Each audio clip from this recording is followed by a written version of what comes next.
Greetings, this is Dr. Jeffrey Scott. This is my weekend market update for October 2nd, 2022. Well, we've made it through quarter three in the month of September, and boy, do we have our bruises. I entitled this one, Down We Go. There's a question mark because I guess it could be a trap, but it certainly feels like we're going lower as we've been talking about for some time. My email address is hgsidoc@gmail.com. Hit the subscribe button and the alarm so you'll be notified when I post these. And I respond to remarks whether they're done within the YouTube chat area or if you email me. And thanks for coming by today. Disclaimer, as always, is for educational purposes only. Anything I talk about should be considered education and not investment advice. I'm a doctor, not a broker. I have a lot of tools. The ones I demonstrate are the ones I use every day, and I've paid for those tools. And trading involves risk, and you're only responsible for any investment decisions that you make.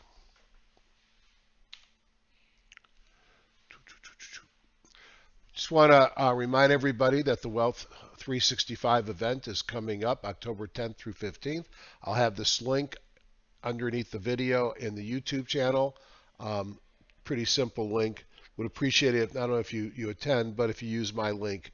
Not that I get reimbursed or anything for it, but I'm really lucky to be included. And since I don't keep mailing lists or have a paid service, it's not like I have thousands of people I can send this to. And then lastly, I am going to have that live meeting. It's pretty much time to commit. It's going to be 2 days. I'm talking to a few people about perhaps online giving a short session. John Person has a meeting immediately before mine. It's December 4th and 5th in Palm Beach Gardens, Florida. It's going to be $1,000. Email me, hgsidoc@gmail.com. I'm going to start taking formal registrations and payment sometime in the next 2 weeks. So hope to see you in Florida, not next year, but this year. And this coast, we escaped. We had wind, we had rain, we had, I think there were 12 tornadoes, some huge number. You know, best you gotta pray for the people on the west coast of Florida because they got clobbered. Been there, not fun, I can assure you. Now let's through that. Now let's talk about the market. I use a lot of different programs. I try and make this not 18-hour long videos so I can consolidate by putting them into a spreadsheet. Plus it gives me a record that I can keep as well. So we'll start up on the top. These are the major markets. Usually I start over here just to show you, and these the ones that are in orange or whatever color that is are the major markets. We're clearly in bear market territory, and the NASDAQ, the Qs, and the Russell are leading to the downside. No surprise, you probably know that. On Friday, there was some green here. Gold, commodities, biotech showed some strength, silver, and then interestingly, and I'll come back to this narrative, the IBD 50 and Bitcoin showed strength on the week. So as much as it was a down week, and it was a down week on the 5 days, 2.73 on the NASDAQ, 1.4 on the Russell. The Dow was down almost 3, the NYSE 2.4, Spiders 2.9.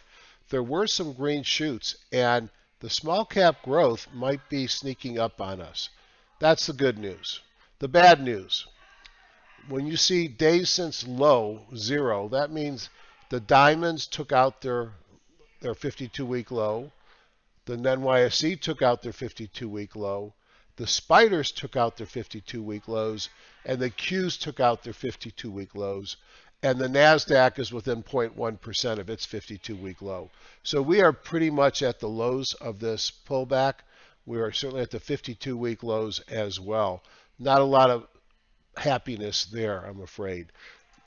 Sectors, you could see staples, industrials, here's the spider, technology and communications are pretty much all, and real estate are all at their 52-week lows, and materials and financials are right below. So the only things that are not at their 52-week lows are utilities, which have been weak of late with the rising rates, energy, and healthcare. Now, the Q Edge tools gives me a sense like sort of my dashboard real time in the market. And the last couple of weeks, most of the stocks in the S&P 1500 have been in the lower buckets. And -1 or less than 1 means it's below the Bollinger Band. We've shifted to the right, so we've come off the way oversold where we knew we'd have a rally coming in, but we're still pretty oversold here. If we look up top, we could see that 96% of the stocks are below their midline, their Bollinger Bands. That's very weak. And we could see that on Friday, 91% of sectors, 82 of industry, and 74 stocks were down. If you look at over the last month, this tells the whole story. 100% of the sectors are down over the last month, 99% of industry groups, and 94% of stocks. If you've been making money to the long side on equities, you are either the world's greatest stock picker, have a short time frame, or are long contra ETFs. Warehouse reports, and I put this when I said, is this a canary in the coal mine for the bulls, and telling us that as bad as those numbers seem, is there a part of the market that might be stabilizing? Who knows? And I'm trying to find the silver lining here, folks. But this is looking at performance of stocks in the market by ERG. And ERG is combining earnings, relative strength, and group. So the high growth stocks actually outperformed this week. Wow, that's surprising. But look, high earnings was the only thing in positive territory. The higher the relative strength, the less negative than the positive territory. And things that led the week before outperformed. That was interesting and a bit of a surprise. So I wanted to dive deeper. So I do a lot of different groups over the weekend. And then I like to see how they perform. So I looked from end of the day Friday to end of the day Friday. And of late, there's just a ton of red. And you could see these are very small groups, but even things like the S&P 500 was down 2.93% in this analysis. So what really blew my mind was when I saw a lot of things that were positive. And some Ian point scores, just looking at a combination of fundamental technical features, sort of growth stock oriented, and you could see 12 out of 14 were positive of 5.60. Mike Scott puts out a great list of CanSlim quality stocks. They've been doing horrible of late. They were up over 1%. The weekend review in the Friday IBD from the 23rd was up 1.22%. And, since I live in the growth territory, I wasn't surprised that I wasn't down, or certainly not as ugly as the market was. So there's further proof that there might be some strength despite the rest of the negativity of this report. Just looking at my Hindenburg-Omen worksheet, and I really just look here. One, there's no Hindi. I don't expect one. You have to have a recent high. But I just want to call out the percentage of new lows that, yes, we had a great rally on Wednesday, but boy, most of the stocks, or so many stocks, are at 52-week new lows, and the weekly bond goes intact. And we had a couple on the NASDAQ of the bingo signal here, which is the baby out with the bathwater. Right now, it's hard to be that bullish about anything in the major indices. Looking at the NYSE, similar how deeply red we are, how many weekly bongos to the downside we've had or continue to have. And look at all the bingos, the baby out with the bathwater. So when you start to see these, you know you're getting to a point you could see a bounce, but you've got to have other signals as well. The buckets, they came back. This is where we were a week ago. This is where I said so many stocks were below the Bollinger Band that we had a bounce was imminent. Who knew it would be massive, but one day. And you could see we've come off that very oversold, but we're still oversold with 95% of stocks below their midline. I did want to point out, and I'll just point it out again, as much as I thought this meant that we had a reversal in the next couple of days, I also want to point out in prior bear markets, especially those with recessions, things might do worse, and you could see 2008, how we got 70s below before the market reversed. Energy on the week, kind of weirdness going on in European gas. The Nord pipelines, apparently maybe both have been sabotaged, and that's probably why the natural gas went up and why LNG and coal look interesting. I think it's going to be scary what happens in Europe this winter. There may not be enough food. Just look at the wheat from Ukraine that might not be available, the fertilizer that's short supply and expensive, and then you add to that no heat, and that's not a pretty picture of economic and societal happiness. So energy on the week really wasn't that impressive except for what I mentioned on the natural gas. On the week, coal was flat. Gasoline was up a little bit. Oil was up a bit. Um, to me, the big thing here is what's going on with the UK natural gas. If we look at metals, we can see on the week, again, small numbers here. Gold and silver mostly on what happened on Friday. Actually, we're up on the week. The rest were down. And the dry bulk spot price is still fairly low, clearly in a downtrend. I don't like to buy dry bulk shippers when this is in a downtrend. Interest rates on the 10-year spiking 3.8 at the end of the week. On the 30-year spiking 3.765. We know that's a yield inversion when the shorter one is higher than the longer one, and we can look down here on the Fred, and we can see the 210s definitely are inverted.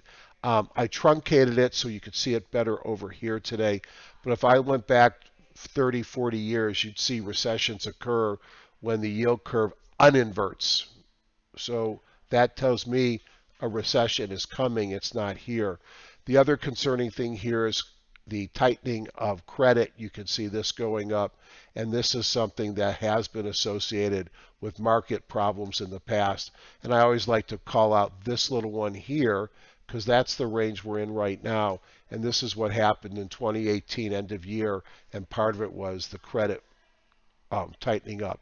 Overbought, oversold, stocks above the 200, stocks above the 400. Both have dropped in areas that we've seen reversals but are not so oversold you have to get one. 13-week new high, new low. We knew this was another reason the market was likely to rally, and it turned up a little bit on the week, although, again, the rally was sort of disappointing. Now, the news last week, the PCE came in maybe better in some eyes, but still hot. But I think the big driver was every time a Fed head spoke, they said the same thing. Inflation hot, rates high, staying high.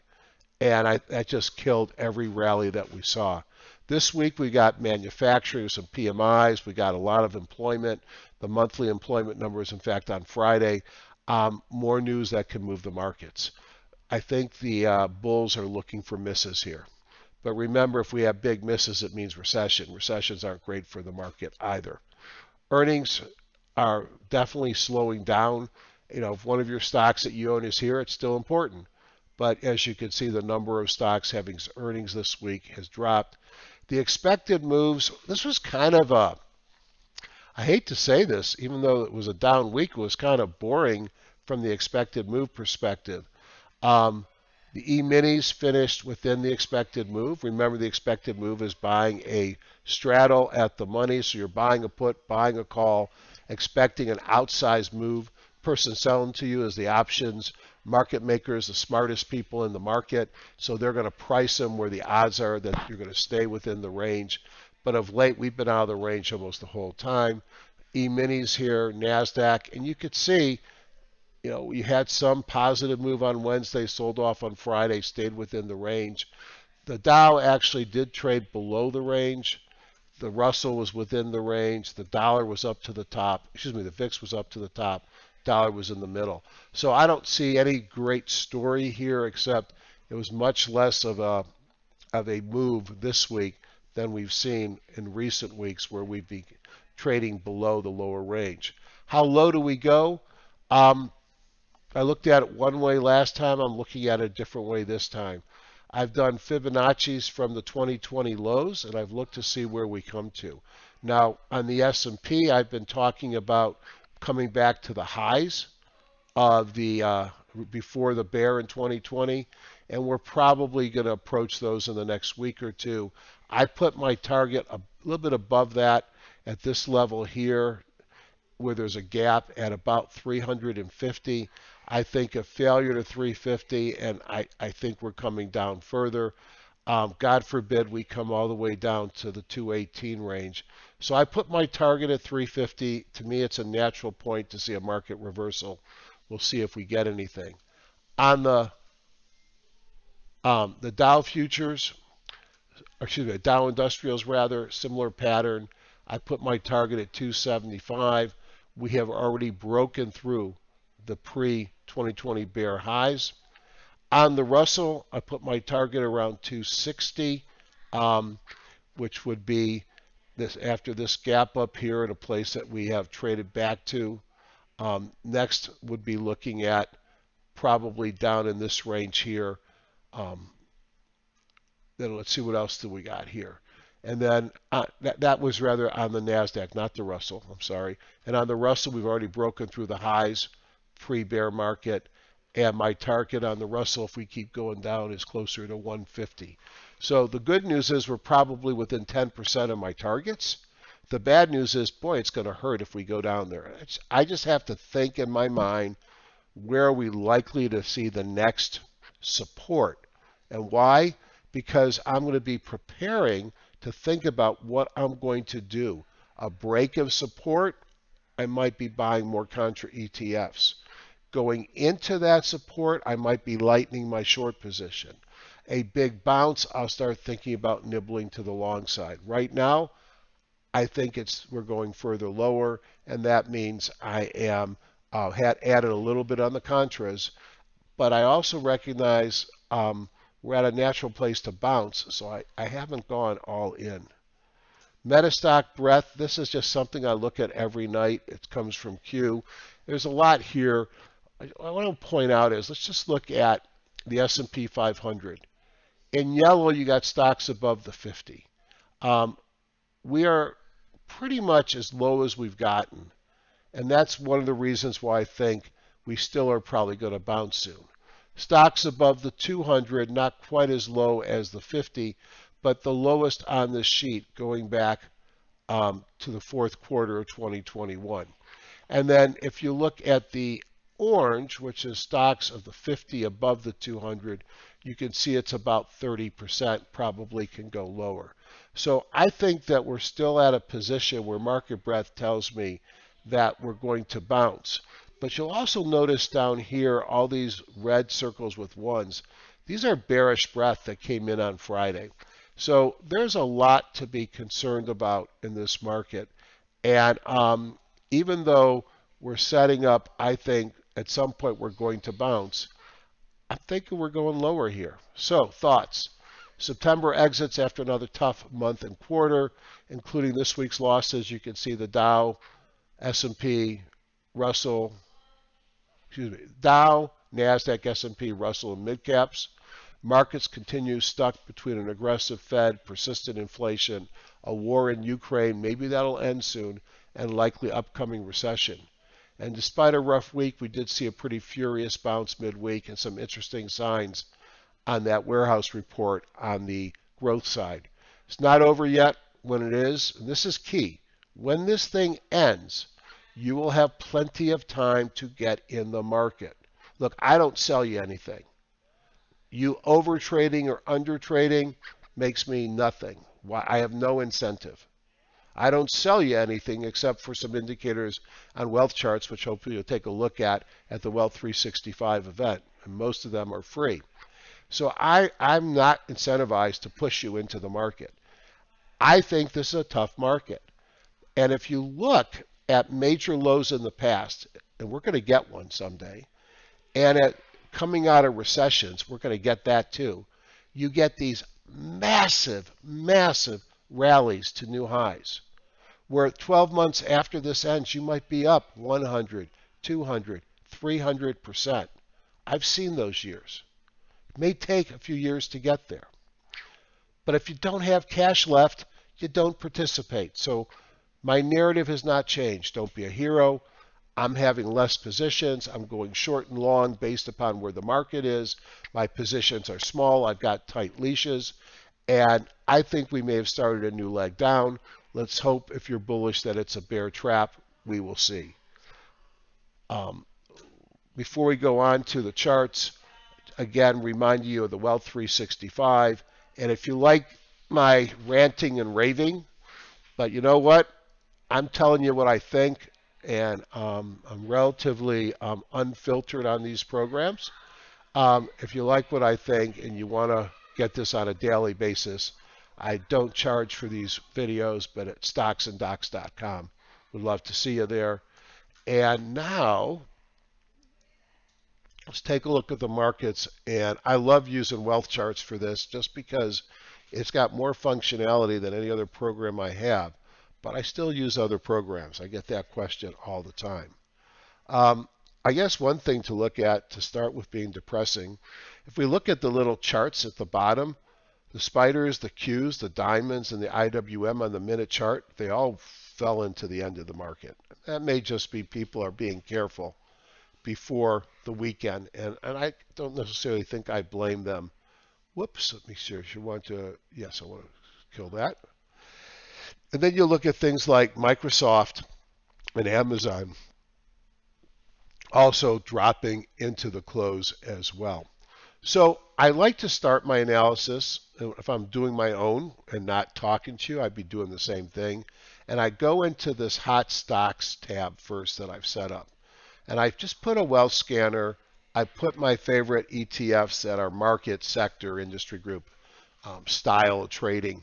And then I just ask if anything's got a lot of movement. And short the bonds has been moving for a long time. And the fact that this has got heat to it makes me more bearish. XHB, isn't that shocking with rates going up and how bad we're hearing about housing? And all these things mean is that if you were to look at the technicals, you would see that should be a move it up. Well, I guess maybe it got a call for moving down on the bonds. But these are the things that are moving. I guess they can be moving short or long. But I like to see what's moving. XHB would probably be moving up. No, it actually pulled back some as well on the day trading. And IBD 50, take a look at that one, moved up back here. So, but the more important thing is not the direction they're moving, but the absolute scores here, except for short bonds, is how small they are, and meaning they don't mean much to me. Sometimes I'll see things with big moves up or big moves down, and if I start seeing this go to 120 and then 180 and then 340, that means more to me. Let's go look at the indices. I'm a top-down guy, and nothing counts more to me than the market indexes. So first thing, and it's pretty obvious, we broke down below the June lows.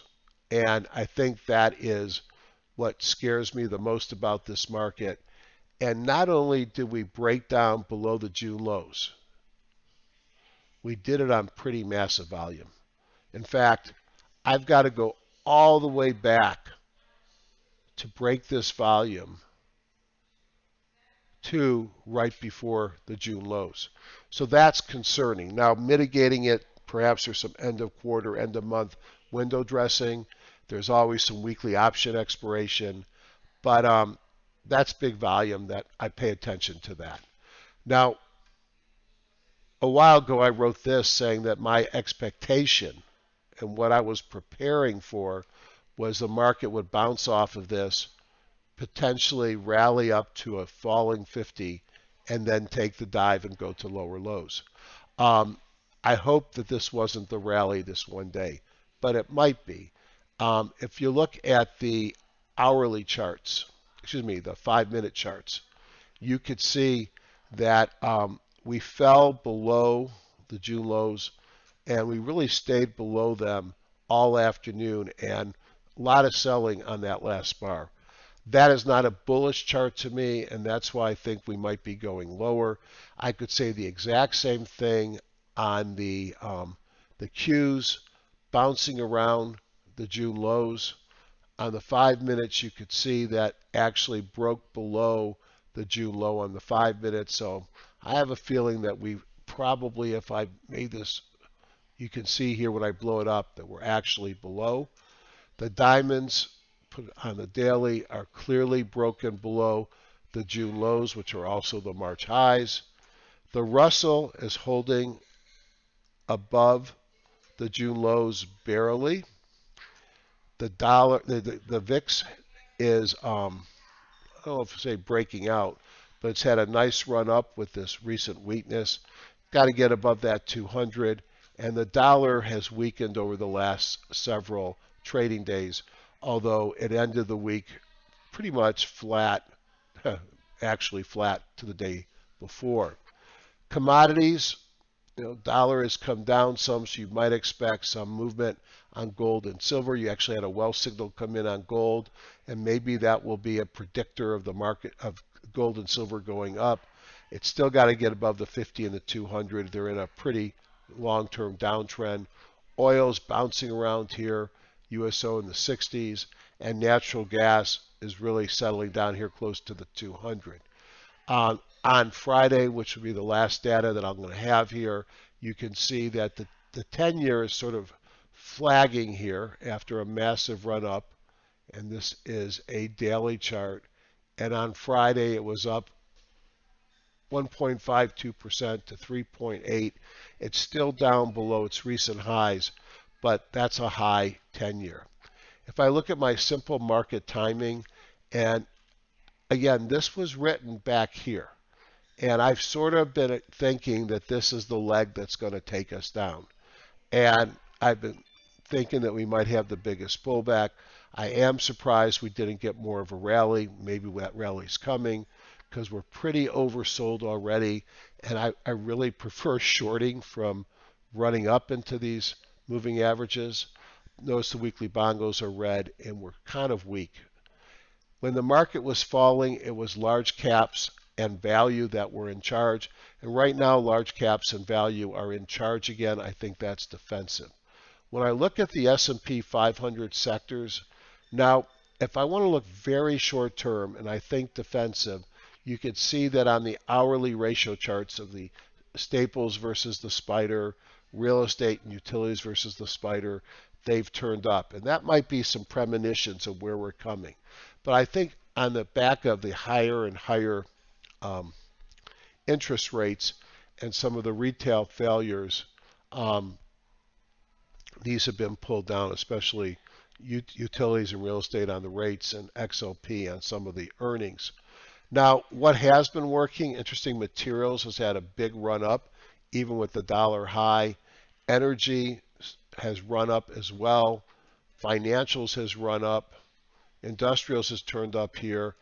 Healthcare has probably got the cleanest run in leadership. So you don't always have to see the markets go down to feel pain or gain. Sometimes it's just going to be rotation. And for a while, we were getting discretionary and staples leading, and they've rotated out. If I go into my bull scanners, let's just start with the heat map on Friday. And again, I'm struggling with this because I saw a lot of stocks that were up on Friday. But when you look at the largest stocks, for example, the S&P 500, big cap tech were not up. And those are probably some of the things that are most widely held. If we look at the sector scanner, you can see that proof that across the market, there's your financials, industrials, healthcare that we talked about, energy, materials, and some of the others have snuck in. And over the last week, despite the market being down a fair amount, we can see that there are some things that are working. Now, I build my top down bullish and bearish list. I've already built, but let me just show you what I do. I usually use the algo score because it's more than just a one-day change, and I'll take the top three. Not all of them are positive. Industrials, healthcare, basic materials. Actually, let's take energy as well. And then I hit compare. And then I rank by daily algo the industry groups in the top sectors. And let's just go down to say here. All right. And now I hit compare, and that will bring me up some of the leading stocks. And then let's just take the top, let's use the algo score again, and let's go down to say 450. So now I've built a list of leading stocks in leading industry groups in the top sectors. And now I'm going to find my weekend review watch list. Make sure weekend review, perfect. And I'm going to add these to my watch list. That's how I create my watch list of the longs. I do the exact same thing, which I am not going to do right now, looking at weak algos to create my shorting watch list. I always like to go back to Wealth Scanner, and now I've taken out requiring the heat, and this tells me what's working right now. And when I say right now, you'll see that I'm only looking at short time frames, and my type of trading here is day trading. Now, anybody that knows me is going to say, Jeff, you're not a day trader. And my answer is, no, I'm not a day trader. But what I like to understand is what's moving right now. So I don't want to, I want the industry groups and sector ETFs to show me now, not what's building to move. So ultra short, the Qs has been a big leader for some time. It's got a score of 800. We'll come back to this. Here we are, short treasuries, short ARC, the volatility, the dollar. Those are not what you want to see at the top if you have any bullish blood in your body. And then you got gold and silver. And then interestingly, we had some software and cloud and application software, hacking software make it up there as well.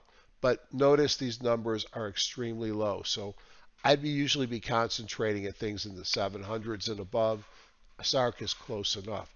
Not very bullish feeling. Now, if I go over to the bears, I can do the same thing. Let's go into the scanner and set it bearish. And let's just see what are the things that are leading on the bearish. So these are leading on the bearish. S&P 1500, the SPYs, the Qs, industrials, momentum, diamonds, technology, spider value. And these are all, you don't get 800s. 500 is a big number. So you could see there's a lot of industry groups that are, and sectors that are out of favor. Let's go back in my bullish scanners. And next I'd like to do is go into my CAT scanner. Now, when the market's going up, I got to filter my positive signals. Just like with the market going down a lot, I probably got to filter my bearish signals. But there's not a lot of bullish signals. So I had been filtering these, not with just price and volume and bullish dots to find bullish stocks, but I was actually filtering it by having a longer term bullish weekly and then looking for a reversal in the daily. I've taken all those off, just price volume, requiring some bullish dots. There are stocks that have some interesting patterns. You'll see some of these perhaps on my buy watch list if I share it with you. The problem is it's hard for me to really want to go long in this market. So anything you look long here would be considered a counter trend rally. BEKE, big sell-off, going sideways, had a breakout with volume and momentum. Squeeze has released. All the bongos are green. Relative strength and volume have turned up. Hey, that's attractive if you feel the market's going higher. It's got lots of overhead supply, but breakout above 18.99, so you take out all the recent highs. BEKE is on one I'm going to watch. Charles River Laboratories. Unfortunately, the theme is going to be similar. Had a well signal. It had a breakout, and it had, make sure I get all my dots right, and a gap up and a breakout. the weekly bond goes red, so the weekly bond goes still tells me I'm still in a weekly downtrend. I probably would pass on that one. MNSO looks like an ETF. No, it looks like it's an ADS, so it's a foreign stock. Um, again, the same problem. Weekly bond goes red. So I might want to filter those out because I don't like things to go long that are in longer term downtrends. So if I go down here and I go to weekly bond go, let's just require them to be bullish. Now, the number of stocks is going to decrease, but I'll probably get better quality. AVXL is one that I know I was looking at, and this one has got a daily and weekly bongo, came out of a squeeze with a breakout in momentum. Again, lots of overhead supply, moving averages right ahead. See ALX, we talked about on one of my weeklies, and this is one that was consolidating in a sideways after a big move that looks like it's getting ready to break out, but it failed to break out twice. So I'm not jumping on that. NBIX, Neurocrine Bioscience, happens to be one of my favorite biotech stocks, and this one looks very interesting. Big run up, consolidation down to the 50, took out the 17, breakout momentum out of a squeeze with relative strength and OBV. So that's a few stocks that are interesting to the long, and believe me, I'm not interested in going all into the long side. Could I nibble? Look at Poshmark. Here's one that I saw last weekend, and Poshmark broke out above the 200, consolidated, it's breaking out again on massive volume, and it broke out on the weekly as well. But look at all the people here that might be saying, if it only comes back to where I bought it, I'll sell it. So am I confident that this is going to go up? No, I'm not confident any of these are going to go up because after months and quarters of a down market, these all have overhead supply.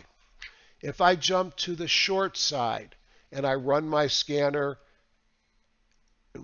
so on the short side, I have a higher price because I don't like shorting stocks that are nickels or dime or a dollar. I require at least a bear dot. And here, I'm going to try and find stocks that are in a longer term downtrend, but pulled, retraced, and then within the last 5 bars have turned down again. I always rank them by the dots, so let's do that and see if anything looks interesting. And ABBV is one of the things that I like to, it's the picture of what I like to short, although I liked it more to short after the close on Thursday. Why? Big run up, we're not at all-time lows. We've pulled back, and I would have predicted we would have held at the 200. We broke through the 200, and we failed at it now multiple times. And my guess is that this thing is going down quite a bit further. Now, it had the big down day on Friday, so it's probably too late. But had I looked at this in the market on Thursday, I probably would have taken the short then. Is it too late to short? You have to make your own opinion. I'm just pointing out things that I'm looking at. This is where it broke out the last time at the 120 range. It would not be out of the question to revisit that. You had momentum, volume, and a breakdown out of a squeeze. All 3 bongos green, and look at what relative strength and OBV did.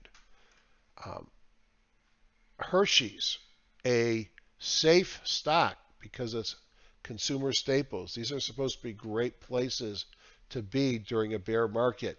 And you could see that they've had major runs up. But they're all running into problems. Perhaps it's because their input costs are going up. And you could see it broke down. Now, the problem with Hershey is I've got a 200-day moving average right below, but I would have no problem looking at option trades, perhaps premium being sold above a spread, or looking at a vertical bear. But I don't think it will go much below the 200-day moving average. I typically go through looking for stocks that look interesting, and I much prefer when I don't have the 200-day sitting down just below my price. Kellogg. So kind of easy today to find stocks that are doing bad. It's difficult to find stocks that are doing well. I have certain rules how I look at when I think about shorting. Again, I already mentioned I want a larger price. I want to make sure there's volume. I love things that have been in a pullback. They run back up into the moving average and they fail. This one, I'm only talking to you on the weekend, but you can see these every day they're occurring. This one's already gone through that, as has ABBV. Now, I also recognize that individual stocks carry a little bit more risk, and I recognize that folks may have accounts where they don't have the ability to short. You can buy puts, which is a lower risk because all you can lose is your premium. But another way of playing the market to the short side that you can do in most IRAs and other accounts. And again, let me just reiterate, this is education. I'm thinking out loud, showing you how I look at things, but consult your investment advisors before your accountants, before you take any trades. And again, nothing from this should be construed as anything but education. But one thing I do like to look at in the setting of I think the market's going lower, but I may not want to take individual stock risk is contra ETFs. And I talk about these all the time. They go up when the market goes down. And you could pick industry groups, sectors, indexes, and you could trade these like a stock, but they go the opposite way. And, I at times will do options on them, which to keep in mind, that means leverage on my leverage. But they are ways that I use to protect my portfolio. DOG, look at that. It's the best looking chart I've shown you. Recent highs for a long time. This goes up when the Dow goes down. Is it at an optimal buy point? No, you want to find a pullback and then momentum coming in and taking the run. It's extended. It's at 100 on the high jump. It is definitely not a good time, in my opinion. Doesn't mean it's not going higher. SARK, you want to bet against Kathy Wood? This goes up when ARKK goes down. Keep in mind what I said earlier. If small cap growth are starting to work, there's that might be why this doesn't look as good as the Dow shorts. SDS is a instrument that will go up when the S&P 500 goes down, kind of like the dog. Wouldn't you rather have bought it here and then on this breakout? Yeah, I would. It's getting extended and long in the tooth here. Doesn't mean it can't go higher. SPXS is a similar pattern. It's just on steroids because it's a 3x leverage. What about semiconductors? If semiconductors are weak, look what you get here. Now, with semiconductors and Micron this weekend was kind of interesting because we saw on Thursday or Friday bad earnings, and the stock held up pretty well, down almost 50%. So maybe that's a sign that maybe semis are going to start to build a base. But this tells me if I think they're going down, I've got an instrument to trade. If I think the Q's going lower, and this was number one on Wealth Scanner, SQQQ. But like I've said on several of these things, you are getting close to 100% on the high-low jump. They're extended. This is extended. You buy it on pullbacks. You buy it on pullbacks.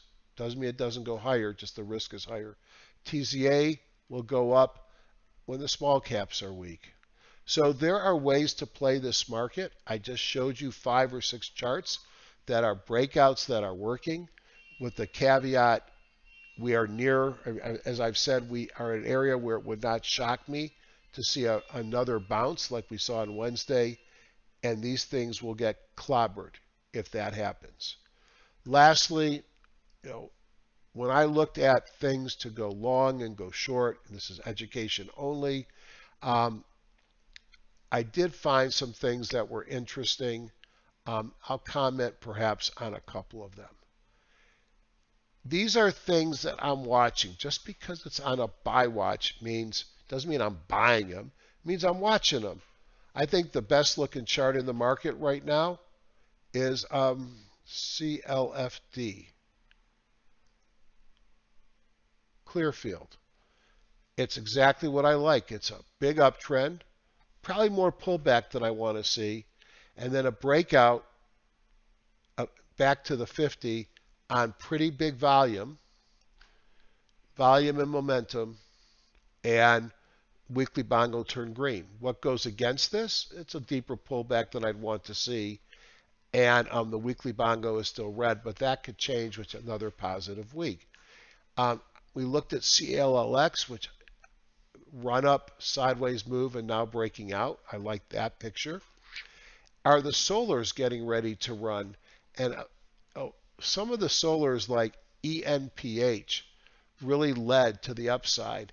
So this is another one with a pretty deep pullback. You can see the uptrend, but why it came to my list, and there was a reason why I like JKS,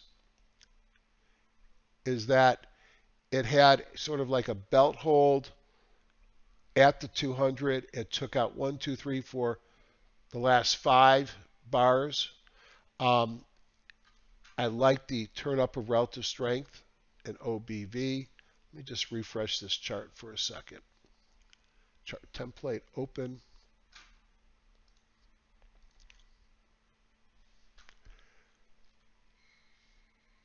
And if solars start to go, let's take a look at the earnings.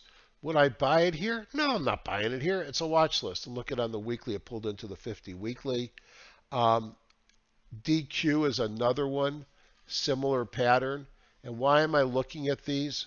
Because I think this is a sector that may have some life. We saw ENPH. Big move up. We'll see if it strengthens. So that's what a watch list is. I put things in there that I might find interesting. PBF is a small refining stock, breaking out here with a wealth signal. So there's a number of things here that had something interesting. Here's a recent leader that got clobbered. Shockwave, they got some really cool things going on.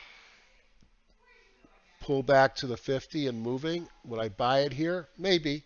I'd require it to move up before I bought it. So I create a list of stocks that I think look interesting. And at least when Monday comes, these are things that I'm going to be looking at. ALLK is another one that has started to move. And, probably too far down in its pattern, and I'd probably figure out why. But it's coming out of a squeeze. Got to get above that 200. It'll have all kinds of overhead supply. Similar to the short side, I looked at a number of charts, some of which resonated with me. We're all looking for different things. I mean, this is the scary one. What happens to this market if Apple breaks down? And oh, by the way, Apple's breaking down. Don't know. Coming out of a squeeze. Look at this. On Thursday, you had momentum, breakdown, and volume out of a squeeze with a breakdown in relative strength and on-balance volume in a long-term 3 red bongos. I think that's worrisome. Would I short it here? I'd rather short it when it runs back up to moving average. Others that come to mind, the rails did not look strong either here, but this one's already had a deep run. Again, I'd be looking for retracements and then rollovers. But there are a number of things that look weak in this market as well. So I'm getting tired. You're probably getting tired of hearing me. I just want to reiterate a couple of things. One, and probably the most important thing for me to reiterate, like you haven't heard it from me many times before, is this is education only. I'm ranting and raving my thoughts. I'm an individual investor, and I work for a living in the healthcare. So I'm not selling you anything, and what you do is your own business, but this is education alone. Say that multiple times because it's safer that way. Other thing I wanted to re-emphasize is this comment, and I'm going to even highlight it for you and read it. This is not over yet. When it ends, you'll have plenty of time to get in the market. Look at major lows in the past as well as recessions. Study them. Learn what they look like when they ended. Because when they end, they've been followed by furious rallies to new highs. Now, it could take several years, but why should this time be different? The key is to have cash available when it happens so that you can participate. My narrative has not changed. Do not be a hero. Less and smaller positions and tight stops. I think we may have started a new leg down. Could turn into a bear trap. I think it's okay to participate in the market, but you participate with small bites. Have an awesome week.